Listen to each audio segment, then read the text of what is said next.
అందరికీ మరణాత మహిమ స్వరం కార్యక్రమం వీక్షిస్తున్న దేవుని పిల్లలైన మీ అందరికీ ప్రభు నామంలో శుభములు కలుగును గాక. ప్రతిరోజు ఇదే సమయంలో ఈ కార్యక్రమం వీక్షించి దైవాశీర్వాదములు పొందండి. ఇప్పుడు పాస్టర్ సామ్యూల్ సుందర్ రెడ్డి గారు దేవుని వాక్య వర్తమానం అందిస్తారు. శ్రద్ధగా ఆలకించండి. దేవునికి స్తోత్రం. అందరికీ మరణాత. దేవుడు అనుగ్రహించిన ప్రాముఖ్యమైన సమయంలో దేవుని వాక్య భాగాన్ని ధ్యానించుకుందాము. ముందుగా పరిశుద్ధ గ్రంథంలో నుండి వాక్య భాగాన్ని చదువుకుందాము. హోషేయ గ్రంథము 14వ అధ్యాయము 4వ వచనం చదువుకుందాము. వారు విశ్వాసఘాతకులు కాకుండా నేను వారిని గుణపరచుదును, వారి మీదనున్న నా కోపము చల్లారెను, మనస్ఫూర్తిగా వారిని స్నేహించేదను. మహాపరిశుద్ధుడా, మహాగణుడా, మహిమగల దేవ, ప్రేమ స్వరూపి, దయగల యేసు క్రీస్తు ప్రభువాని ఘనమైన నామానికి వందనాలు, స్తోత్రాలు, స్తుతులు చెల్లించుకుంటున్నాము. సమయము నీది, మేము నీ వారమై ఉన్నాము, మీరు మేపేటటువంటి గొర్రెలమై ఉన్నాము. దేవా, ఏ సమయంలో ప్రభువా నాయన ఏ మాట మాకు అవసరమో ఎరిగినటువంటి గొప్ప దేవుడు నీవే. ఇదిగో ఈ ప్రాముఖ్యమైన సమయంలో ప్రభువా, ఇదిగో నాయన నీ బిడ్డలను మేమును కూడా ఆశపడుచున్నాము తండ్రి. దేవా, ఏ మాటలు అవసరమై ఉన్నావో ఆ మాటలను తండ్రి మీరే మాకు వినిపించమని, మాతో మాట్లాడమని వాక్యమయ్యున్న యేసు నామములు అడుగుచున్నాము పరమ తండ్రి, ఆమేన్. దేవనామమున మీ ಎಲ್ಲರಿಗೂ కూడా శుభములు కలుగునుగాక. దేవుడు మిమ్మలను మీ కుటుంబాలను బహుగా ఆశీర్వదించునుగాక, ఆమేన్. మరి మరణాత మహిమాస్వరం అనేటటువంటి ఆధ్యాత్మిక కార్యక్రమాన్ని ప్రతిరోజు కూడా తప్పకుండా వీక్షిస్తున్నటువంటి వారులారా, ప్రియమైనటువంటి దేవుని పిల్లలారా, దేవుని మహాకృపను బట్టి ఈ పరిచర్య మీ ప్రార్థనల ఫలితముగా ముందుకు వెళుతూ ఉంది. అలాగే మాకు చాలామంది ఫోన్ చేసి ప్రార్థన అవసరాలు తెలియజేస్తూ ఉన్నారు. చాలా సంతోషం. మీ అందరి కొరకు మేము ప్రార్థన చేస్తూ ఉన్నాము. మరలా ఫోన్ చేసి మరి అయ్యగారు మాకు ఈ దేవుడు మా జీవితంలో ఈ కార్యాన్ని జరిగించారని చాలామంది సాక్ష్యాలు కూడా చెబుతూ ఉన్నారు. ఇంకా సంతోషం. ఎందుకంటే దేవుడు కార్యాలు జరిగించిన తర్వాత మనము చేయవలసిన పని ఏమిటంటే ఆయనకు కృతజ్ఞతాస్తుతి చెల్లించాలి. అలా చెల్లించడం ద్వారా మరలా మన జీవితంలో ఇంకా నూతన కార్యాలు జరుగుతాయి. చాలామందికి తెలియనటువంటి విషయం ఏమిటంటే దేవుడు కార్యం జరిగించిన తర్వాత దేవునికి కృతజ్ఞతాస్తుతి చెల్లించకుండా వదిలేస్తారు. ఆయన థ్యాంక్స్ చెప్పాలి మనం ఖచ్చితముగా, ఆయన గణపరచాలి మనము ఖచ్చితముగా, ఆయన కొనియాడవలసిన వారమై ఉన్నాము. అప్పుడు ఇంకా మరిన్ని ఘనమైన కార్యాలు మన జీవితంలో దేవుడు జరిగిస్తాడు. కాబట్టి సాక్ష్యం అనే దాన్ని మనము చెప్పాలి. మరి చాలామంది కార్యాలు జరిగిన తర్వాత ఫోన్ చేసి చెప్తూ ఉన్నారు. చాలా సంతోషం. ఇలా ఒకరికొరకొకరు మనం ఏం చేయాలంటే ప్రార్థన చేయాలి, విజ్ఞాపన చేయాలి. అదే కదా యేసుక్రీస్తు ప్రభువారు మనకు నేర్పించిన పని. ఒకరినొకరు ప్రేమించుకోవాలి, ప్రేమ కలిగి మనము ఉండాలి, సహోదరుల ఐక్యత కలిగి నివసించడం ఎంత మేలు, ఎంత మనోహరము. ఇది ప్రభు మనకు నేర్పిస్తున్నటువంటి విషయం. మరి ఈరోజు చదవబడినటువంటి వాక్య భాగాన్ని మనం గమనిస్తే ఇశ్రాయేలు యొక్క ప్రజలు, ఇశ్రాయేలీల సమాజం గురించి, ఎఫ్రాయిము సంతానము గురించి హోషేయ భక్తుడికి బయలుపరిచిన అనేక సత్యములు మనము ఈరోజు చదువుతున్నాం. ఈ హోషేయ గ్రంథము చాలా ప్రాముఖ్యమైనటువంటి గ్రంథము. ఇశ్రాయేలు యొక్క జనాంగములో ఉన్నటువంటి ఎఫ్రాయిము సంతానము గురించినటువంటి విషయాలు మనకు కనబడుతూ ఉన్నాయి. హోషేయ అనేటటువంటి భక్తుడికి దేవుడు బయలుపరుస్తున్నటువంటి విషయాలుగా చూస్తూ ఉన్నాము. ఈ 14వ అధ్యాయము చాలా ప్రాముఖ్యమైనటువంటి అధ్యాయము. 14 అధ్యాయాలతో కూడినటువంటి పుస్తకం ఇది. దీనిలో చివరి అధ్యాయాన్ని మనం గమనించినట్లయితే కనుక మరి ఇశ్రాయేలుని గురించినటువంటి అనగా ఎఫ్రాయిము సంతానము గురించినటువంటి విషయాలు ఇక్కడ మనకు కనబడుతూ ఉన్నాయి. 4వ వచనానికి వెళ్ళిపోతే కనుక చాలా స్పష్టమైనటువంటి ఒక క్లియరెన్స్, ఒక లైన్ క్లియర్ అవుతున్నట్టుగా ఇక్కడ కనబడుతూ ఉంది. దేవుని యొక్క ఉద్దేశం ఏమిటి, దేవుని యొక్క చిత్తం ఏమిటో ఇక్కడ మనం గమనించుకోగలం. చదువుదాం ఒకసారి. మూలవాక్యంగా చదవబడినటువంటి వాక్యమే హోషేయ గ్రంథం 14వ అధ్యాయము 4వ వచనం. వారు విశ్వాసఘాతకులు కాకుండా నేను వారిని గుణపరుచును, వారి మీదనున్న నా కోపము చల్లారెను, వారిని గుణపరిచెదను, మనస్ఫూర్తిగా వారిని స్నేహించేదను. అద్భుతమైనటువంటి 3 విషయాలు ఇక్కడ కనబడుతూ ఉన్నాయండి. విశ్వాసఘాతకులు కాకుండా నేను వారిని గుణపరచెదను అని ఒకటి. రెండవది, వారి మీదనున్న నా కోపము చల్లారెను 2. మూడవది, మనస్ఫూర్తిగా వారిని స్నేహించేదను. ఏమంటే ఇంతకన్నా ఇంకేం కావాలి? మనస్ఫూర్తిగా నేను వారిని స్నేహించేదను. ఆ తర్వాత మనం వెళ్తే కనుక 5వ వచనం కూడా చూద్దాం. చెట్టునకు మంచు ఉన్నట్లు నేను అతనికి ఉందును, తామర పుష్పము పెరుగునట్లు అతడు అభివృద్ధి నొందును, లెబానోను పర్వతము దాని వేళ్ళు తన్నునట్లు వారు తమ వేళ్ళు తన్నుదురు. ఇక దీవెనలు కనబడతా ఉన్నాయి. ముఖ్యముగా గమనించవలసిన మాట ఏమిటి అంటే దేవునితో స్నేహము ఏర్పడుతూ ఉంది. మనస్ఫూర్తిగా నేను వారిని స్నేహించేదను అని దేవుడు ఇశ్రాయేలు జనాంగముతో దేవుడు మాట్లాడుతూ ఉన్నాడండి. ఒక రకంగా చెప్పాలంటే ఆత్మీయ ఇశ్రాయేలీయులుగా పిలువబడుతున్నటువంటి మనతో కూడా దేవుడు చెబుతున్నటువంటి వాగ్దానము ఏమిటి అంటే దేవుడు మనల్ని స్నేహిస్తానని చెబుతూ ఉన్నాడు. మనస్ఫూర్తిగా నేను వారిని స్నేహించేదను, వారిని గుణపరచెదను. అంత మాత్రమే కాదు, నా కోపము చల్లారెను వారి మీద అనే మాట కనబడుతూ ఉంది. ఈ పనులు జరగాలి అంటే ఈ పనులు జరగాలి అంటే దేవుని స్నేహం మనం అందుకోవాలి అన్నా, ఆయన మనల్ని గుణపరచాలి అన్నా, ఆయన కోపము చల్లారాలి అన్నా కానీ మనము చేయవలసినటువంటి పనులు లేదా ఇశ్రాయేలు ప్రజలు చేసిన పనులు ఏమిటో అక్కడ పై వచనాల్లో రాశారు. వాటిని మనము చేయాలి. దగ్గరగా 7 రకాల పనులు ఉన్నాయి. ఆ 7 పనులు వారు చేశారు కనుక దేవుడు వారిని స్నేహించాడు, వారితో దేవుడు స్నేహము చేశాడు, వారిని దేవుడు దీవించాడు. ఒకవేళ ఆ 7 పనులు కూడా మనము చేస్తే దేవుడు మనల్ని కూడా ఏం చేస్తాడంటే దీవిస్తాడు. దేవుడు మనతో కూడా స్నేహము చేస్తాడు. కాబట్టి మరి ఆ పనులు ఏమిటో ఒక్కొక్కటిగా చెబుతాను. చాలా జాగ్రత్తగా ఆలోచన చేయండి, ఆచరించండి, ఖచ్చితంగా ఆశీర్వాదాన్ని పొందుకోండి. 14వ అధ్యాయము మొదటి వచనం. ఇశ్రాయేలు, నీ పాపము చేత నీవు కూలితివి గనుక నీ దేవుడైన యెహోవా తట్టుకు తిరుగుము. చాలండి, నీ దేవుడైన యెహోవా తట్టుకు తిరుగుము అంటే దేవుని స్నేహము నీకు కావాలి. దేవుని కోపము చల్లారాలి అంటే గనుక, దేవుడు నీతో సఖ్యత కలిగి ఉండాలి అంటే గనుక, దేవుని ఆశీర్వాదం నువ్వు పొందుకోవాలంటే మొట్టమొదటిగా నీవు చేయవలసిన పని ఏమిటంటే ఆయన వైపు తిరగాలి.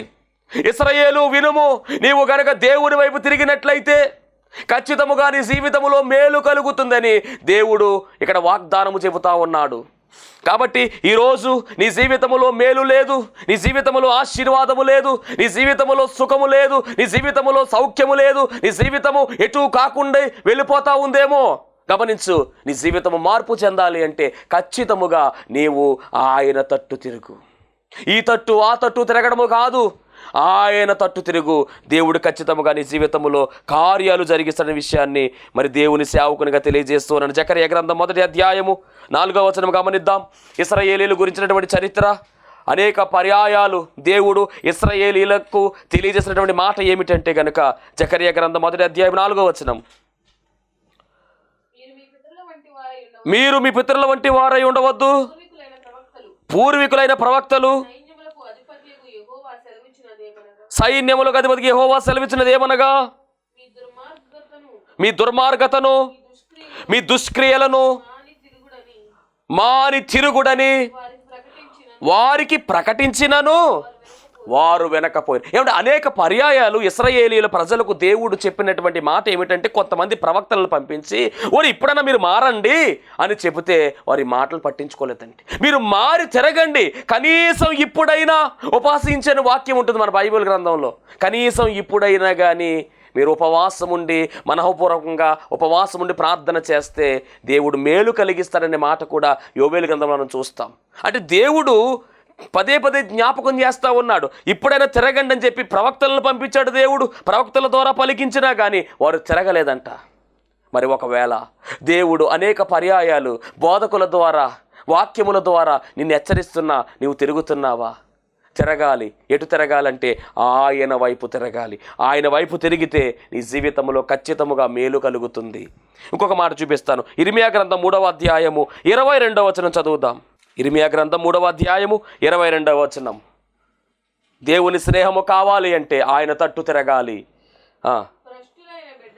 భ్రష్టులైన బిడ్డలారా తిరిగి రండి, మీ అవిశ్వాసమును బాగు చేసేదను. తిరిగి రండి. తప్పిపోయినటువంటి కుమారుడు తిరిగి వచ్చాడు. తప్పిపోయినటువంటి కుమారుని కొరకు ఆ తండ్రి ఎంత ఆశగా ఎదురు చూస్తున్నాడో, అలాగే దేవాది దేవుడు నీ వస్తావని నీ కొరకు కూడా ఆయన ఎదురు చూస్తూ ఉన్నాడు. ఎందుకంటే మనము సేవిస్తున్న దేవుడు జాలి కలిగిన దేవుడు, ప్రేమ కలిగిన దేవుడు.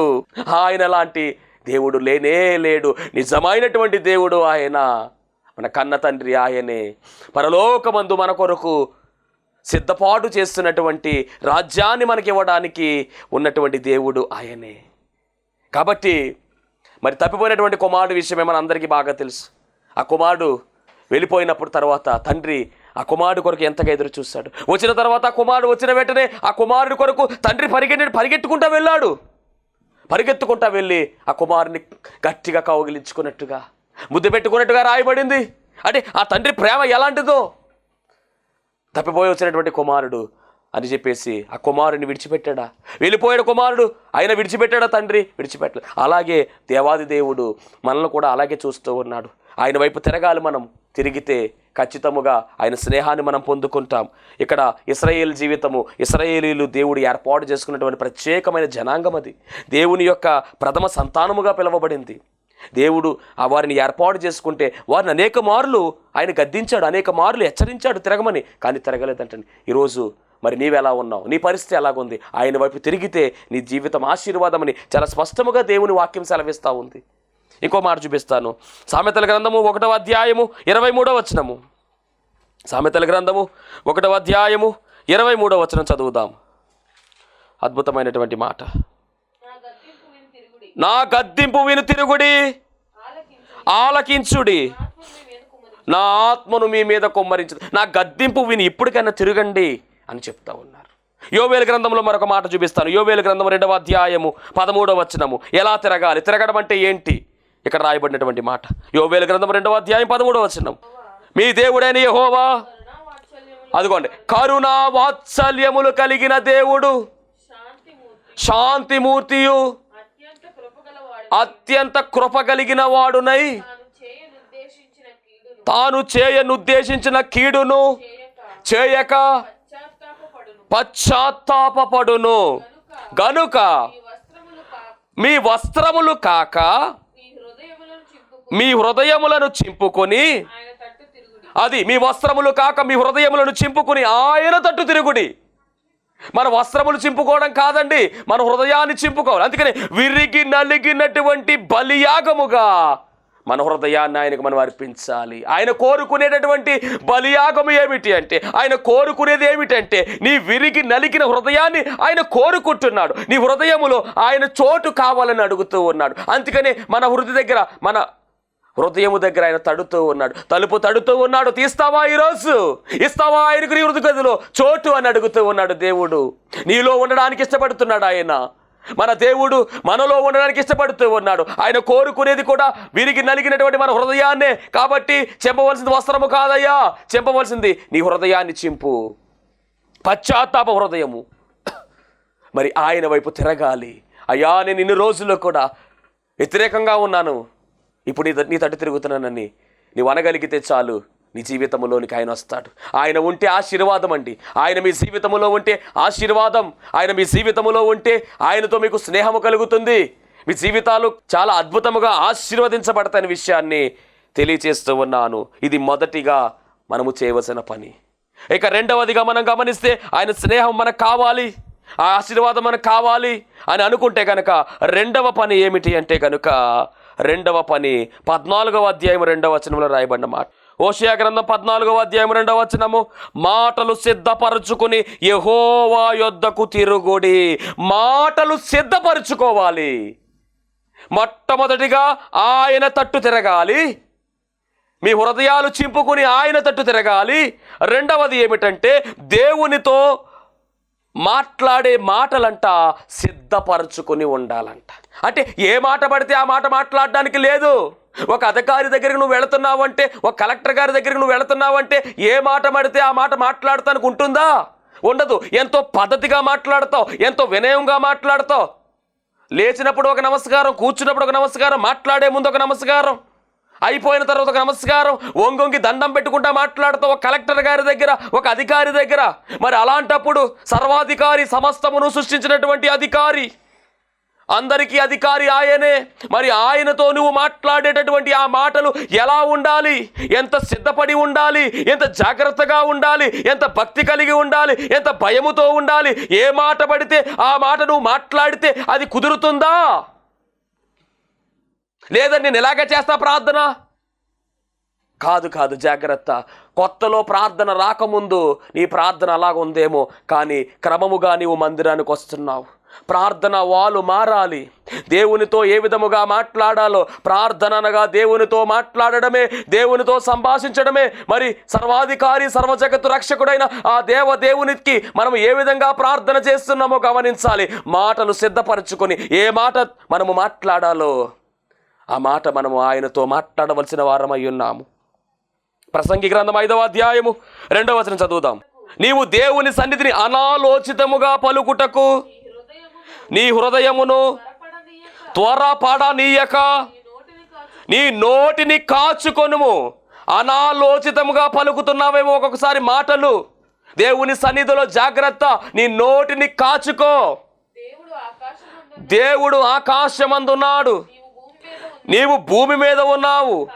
కావున నీ మాటలు కొద్దిగా ఉండాలి. విస్తారమైన ప్రార్థన చేసేస్తాను నేను, ఓకే, చేయి, తప్పేమీ లేదు. కానీ చాలా జాగ్రత్తగా ఉండాలి. మనము ప్రార్థన చేసేటటువంటి మనము చాలా కనిపెట్టుకుని ప్రార్థన చేయాలి. విస్తారముగా మాట్లాడడం వల్ల తప్పులు దొర్లుతాయని వాక్యము సెలవిస్తూ ఉంది. మరి దేవునితో మాట్లాడేటటువంటి మాటలు ఎలాగుండాలి అంటే చాలా జాగ్రత్తగా ఉండాలి. మాటలు సిద్ధపరుచుకుని మనం ఉండాలి. అందుకనే భక్తుడు దావీదు గారు చెప్తున్నటువంటి మాట 5వ కీర్తన 3వ చరణములో చాలా అద్భుతముగా మాట్లాడుతున్నాడు. ఆయన ప్రార్థన విషయానికి ఆయన చెబుతున్నటువంటి వివరణ ఏమిటి అంటే కీర్తన 5:3వ చరణం.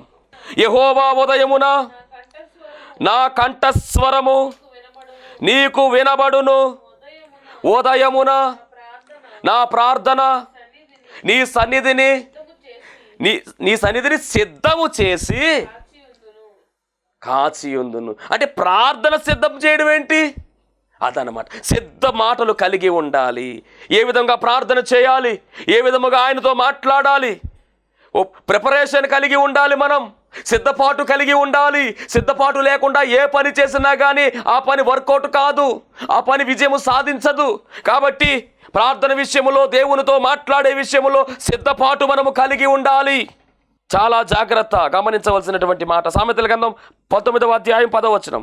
ఎందుకు సిద్ధపరచుకుని మాట్లాడాలి, ఎందుకు ప్రార్థన సిద్ధపడాలనే గురించి మనం మాట్లాడితే కనుక సామెతల గ్రంథం 10వ అధ్యాయము 10-19.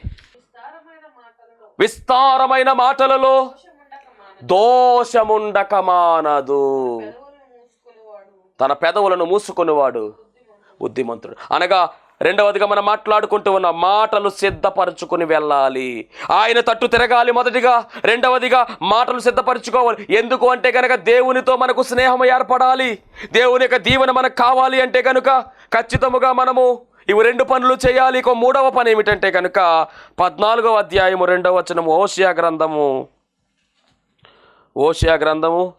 14వ అధ్యాయం 2వ వచనము. మా పాపములన్నిటినీ పరిహరింపుము. మీరు ఆయనతో చెప్పవలసినదేమనగా మా పాపములన్నిటినీ పరిహరింపుము. అంటే పాపాన్ని ఒప్పుకోవాలి, పాప క్షమాపణ కోరుకోవాలి. ఇది 3వ పని. పాపాన్ని ఒప్పుకోవాలి. ఎవరు ధన్యులని బైబిల్ గ్రంథం చెబుతూ ఉందంటే 32వ కీర్తన 1వ వచనం మనం గమనిస్తే ఎవరు ధన్యులు అని అక్కడ రాయబడిందో చూడొచ్చు. తన అతిక్రమములకు పరిహారము నొందినవాడు, తన పాపమునకు ప్రాయశ్చిత్తము నొందినవాడు ధన్యుడు. పాపాన్ని ఎవరైతే ఒప్పుకుంటారో, ఎవరైతే పాపానికి పరిహారము నొందుతాడో వాడు ధన్యుడని రాయబడింది. కాబట్టి గమనించాలి, మనము పాపములను ఒప్పుకోవాలి. ఎందుకంటే మానవుడు పాపిగా ఉన్నాడు. కీర్తనల్లో మనం చూస్తూ ఉంటాం కదా, పాపములోనే నా తల్లి నన్ను కన్నది అని రాయబడింది. 51వ కీర్తన 5వ వచనంలో ఈ మాట మనం చూస్తాం. అంటే మానవుడు జన్మతః పాపి. నేను పాపములో పుట్టినను, నేను పాపములో పుట్టినవాడను, పాపములోనే నా తల్లి నన్ను గర్భమున ధరించెను. రైట్. అంటే గమనించాలి, దేవుని యొక్క వాక్యం చెప్తున్న మాట ఏమిటంటే, మరి పాపములోనే అక్కడ దావీదు గారు పుట్టినట్టుగా. అంటే మానవుడు జన్మతః పాపి అనే విషయాన్ని ఈరోజు మనం గమనించాలి. దేవుని కృపలో మరి ఈ యొక్క మాట ఏమిటి అంటే కనుక, ప్రతి మానవుడు కూడా చేయవలసిన పని ఏమిటి అంటే పాపమును ఒప్పుకోవాలి, పాప క్షమాపణ కలిగి ఉండాలి. చరిత్రలోకి మనం వెళ్ళినట్లయితే కనుక ఆదాము అవ్వలను మనం చూసినట్లయితే వారు చేసినటువంటి పాపములు, మరి వారు చేసినటువంటి పాపము ఏమిటి అంటే కనుక దేవుడు తినవద్దని చెప్పినటువంటి ఆ యొక్క వృక్ష ఫలమును తినటమే. అనగా దేవుడు ఆజ్ఞ జారీ చేస్తే ఆ ఆజ్ఞను ఏం చేశారంటే వారు మీరినట్టుగా రాయబడింది. ఆ ఆజ్ఞను అతిక్రమించారు. ఆజ్ఞ అతిక్రమమే పాపము అని చెప్పబడింది. కాబట్టి మరి అక్కడ జరిగినటువంటి ఆ చరిత్ర మనము చూసినట్లయితే కనుక మరి అక్కడ పాపం మొదలైపోయింది.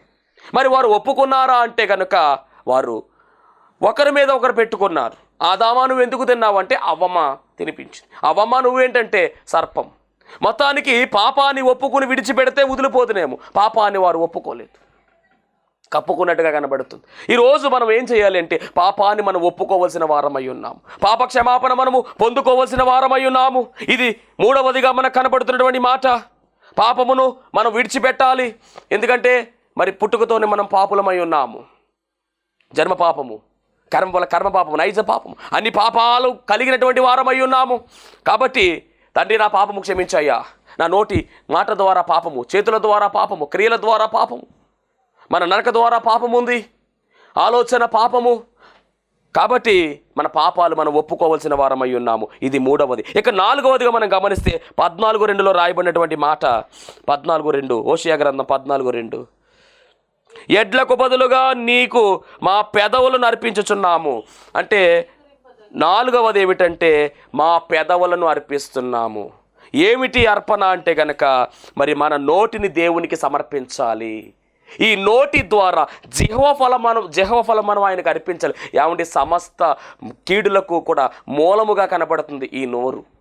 చిన్న మాట అంటాం, ఆ చిన్న మాటే అవతల వ్యక్తిని పాడు చేస్తుంది, అవతల వ్యక్తిని బాధపరుస్తుంది, గొడవలకు ఉంది, చిన్న నిప్పే పెద్ద అడవిని తగలబెడుతుందని యాకోబు పత్రికలో రాయబడిన మాట ప్రకారము మన నోరు కాచుకోవాలి. కాబట్టి అదేదో ఈ నోటిని ఆయనకు సమర్పించేసామనుకోండి, ఇక ఏ టెన్షన్ ఉండదు. నీ జీవితంలో అద్భుతాలు జరగాలి, దేవుని స్నేహము నీకు ఉండాలి అంటే కనుక, నీ జీవితం గుణపరచబడాలి అంటే కనుక, నీ జీవితం ఆశీర్వాదం పొందుకోవాలంటే నీ పెదవులు అనగా నీ నోటిని ఆయనకు సమర్పణ చేయి. ఇది నాలుగవ అంశము. ఇక ఐదవ అంశాన్ని మనం గమనిస్తే కనుక 14:3 రాయబడిన మాట. అశ్షూరీయుల చేత రక్షణ నొందగోరను, మేమిక గుర్రములను ఎక్కము, మీరే మాకు దేవుడని మేమిక మీదట మా చేతి పనితో చెప్పము. మేము గుర్రములను ఎక్కము, అశ్షూరీయుల చేత రక్షణను కోరము అని చెప్తా ఉన్నారు. అంటే అశ్షూరీయులు అంటే ఎవరంటే బలము కలిగినటువంటి వారు. వారి మీద ఆధారపడకుండా మేము నీ మీద ఆధారపడతాము అని అక్కడ చాలా స్పష్టముగా చెబుతా ఉన్నారు. దేవునికి మహిమ కలుగును గాక. అంటే అక్కడ గమనించాలి, మనుషులు నమ్ముకున్నట కంటే యెహోవాను ఆశ్రయించడం మేలు, రాజులు నమ్ముకున్నట కంటే యెహోవాను ఆశ్రయించడం మేలు అన్నట్లుగా ఇక ఈ అశ్షూరీయుల మీద, వారి మీద, వీరి మీద మేము ఆధారపడం ప్రభువా, పూర్తిగా నీ మీద మేము ఆధారపడతాము, నిన్నే మేము ఆశ్రయిస్తామని మనము చెప్పగలిగితే దేవుని యొక్క స్నేహం మనకు కుదురుతుంది. ఇది ఐదవది. ఇక ఆరవదిగా మనం గమనించినట్లయితే హోషేయ గ్రంథం 14:3 రాయబడినటువంటి మాట. 14:3 మీరే మాకు దేవుడని మేమిక మీదట మా చేతి పనితో మేము చెప్పము. దానిపైన మనం గమనిస్తే అశ్షూరీయుల చేత రక్షణ నొందగోరము, తర్వాత మేమికను గుర్రములను ఎక్కము. అంటే ఈ గుర్రములను ఎక్కేటటువంటి ఈ మాట ఏదైతే ఉందో అనగా స్వశక్తిని ఆధారం చేసుకోవడం. అవును, వాక్యం ఏంటంటే దైవజనాంగమా, నేను చేసేస్తాను అని అనడము కాదు, దేవుని మీద ఆధారపడి మనం వెళ్ళాలి. అంటే మనుషుల మీద ఆధారపడడం ఒక ఎత్తు అయితే, రెండవది మనకు మనమే ఆధారపడి వెళ్ళేటటువంటి లక్షణాలు ఉంటాయి, అది కూడా పని చేయొద్దు. కాబట్టి స్వశక్తిని ఆధారం చేసుకోక, మీ తెలివిని కానీ మీ జ్ఞానమును కానీ ఆధారం చేసుకోకుండా దేవుని మీద పూర్తిగా మనం ఆధారపడాలి. ఇది ఆరవదిగా మనం చెబుతూ ఉన్నాం. అలా గనక మనం ముందుకు వెళితే గనక ఖచ్చితంగా మన ఉద్దేశములన్నీ కూడా దేవుడు సఫలపరుస్తాడు. గుర్రము ఎక్కడమంటే కొంతమంది గుర్రాలను బట్టి అతిశయిస్తారని ఉంటుంది, కొంతమంది రథములను బట్టి అతిశయిస్తారు. కానీ మనమైతే దేవుని మీద మనం అతిశయం కలిగి ఉండాలి. ఇది దేవుని యొక్క ఉద్దేశము. ఇక 7వదిగా మనం గమనిస్తే కనుక మేమిక మా చేతి పనుల మీద అని రాయబడి చూద్దాం ఒకసారి. 14:3 రాయబడిన మాట, మీరే మాకు దేవుడని మేమిక మీదట మా చేతి పనితో చెప్పము. అంటే చేతి పనితో చెప్పము అంటే కనుక మరి చేతి పనితో చేసినటువంటివి ఆ కాలంలో ఉపయోగించేవారు విగ్రహాలు, వాటిని ఇక మేము ఉపయోగించము అనేటటువంటి మాట ఇక్కడ కనబడుతూ ఉంది.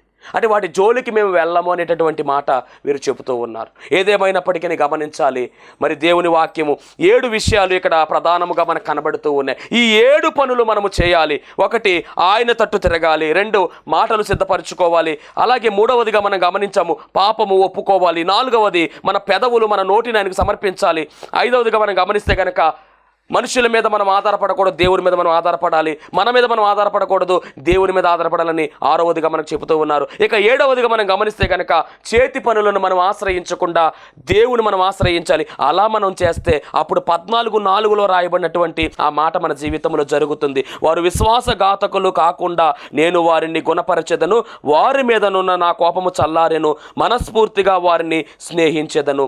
అట్టి ధన్యత దేవుడు మనందరికీ అనుగ్రహించును గాక. ఆమేన్. మహోన్నతుడా నీకు వందనాలు, స్తోత్రాలు ప్రభువా. నాయన విత్తబడినటువంటి వాక్యము ద్వారా రావాల్సిన దీవెనలు సమృద్ధిగా దయచేయమని నాయన 7 పనులు చేయడం ద్వారా నాయన మీ యొక్క ఆశీర్వాదాన్ని, మీ స్నేహాన్ని ప్రభువా నాయన మా జీవితాలకు అనుగ్రహిస్తానని తండ్రి మీరు చేసినటువంటి వాగ్దానమును ప్రభువా నీ బిడ్డల పట్ల స్థిరపరచమని, వారి జీవితాల్లో ఉన్నటువంటి ఇబ్బందులు ఇరుకులు అన్నీ కూడా తండ్రి తొలగించి వేసి నీ తట్టు తిరిగి ప్రభువా నాయన నిన్ను ఆశ్రయించే ధన్యత ప్రతి ఒక్క బిడ్డకు దయచేయమని యేసు నామములో అడుగుచున్నాం పరమ తండ్రి. ఆమేన్. అందరికీ మరణాత. దేవునికి స్తోత్రం. అందరికీ వందన మరణ తెలియజేస్తున్నాను. మరణాత మహిమస్వరం అనే ఆధ్యాత్మిక కార్యక్రమాన్ని వీక్షిస్తున్న మీ అందరికీ కూడా మరొక పర్యాయము ప్రభు పేర వందన మరణ తెలియజేస్తూ ఉన్నాను. మరి ఈ కార్యక్రమము ఎంతో ఆశీర్వాదంగా ఉందని, ఈ కార్యక్రమం ద్వారా ఎన్నో మేలు పొందుకున్నామని మరి మీరందరూ కూడా ఫోన్ కాల్ చేస్తూ ఉన్నారు. చాలా సంతోషము. ఎన్నో అద్భుత ఆశ్చర్యకార్యాలు దేవుడు ఈ కార్యక్రమం ద్వారా జరిగిస్తూ ఉన్నారు. దేవుని నామమునికి మహిమ కలుగునుగాక. మరి మీరు చూస్తున్నటువంటి ఈ యొక్క షెడ్ గురించి గతంలో మీకు చెప్పడం జరిగింది. యజమానుడు మరి దీన్ని బేరం పెట్టారని చెప్పేసి దీన్ని తీసుకుంటే ఇక్కడ ఆరాధన జరుగుతుంది, లేకపోతే మనం బయటికి వెళ్ళాలనేటువంటి పరిస్థితిని మీకు చెప్పినందుకు చాలామంది మరి సహకరించారు. కొంతమంది మరి అమౌంట్ పంపించడం జరిగింది, అలాగే ప్రార్థన చేయడం జరిగింది. దేవుని మహాకృపను బట్టి పంపించినటువంటి కొంత అమౌంట్ మరి యజమానుడికి కట్టడం జరిగింది. ఇంకా చాలా అమౌంట్ మనము వారికి ఇవ్వాల్సి ఉంది. కనుక మరి ఈ కార్యక్రమాన్ని వీక్షిస్తున్నటువంటి మీకు ఎవరికైనా కనుక ప్రేరేపణ కలిగినట్లయితే కనుక మరి మీ వంతు సహకారాన్ని అందించండి. ఈ దీన సేవకునికి మీ యొక్క సహకారం అందించి ఈ సేవను మరి ముందుకు వెళ్ళేలాగా సహకరించవలసిందిగా ప్రభు పేరు తెలియజేస్తూ ఉన్నాను. మీకు ఎవరికైనా కనుక మరి ప్రేరేపణ కలిగినట్లయితే కనుక స్క్రీన్ మీద కనపడుతున్నటువంటి ఆ నెంబర్కి ఫోన్పే చేయండి, లేదా ఫోన్ చేసినట్లయితే కనుక నేనే స్వయంగా మాట్లాడతాను. మీ సహకారాన్ని అందించండి. ప్రభు పనిలో మీరు కూడా పాలి భాగస్తులు కావాల్సిందిగా ప్రభు పేరు తెలియజేస్తున్నాను. అందరికీ మరణాత.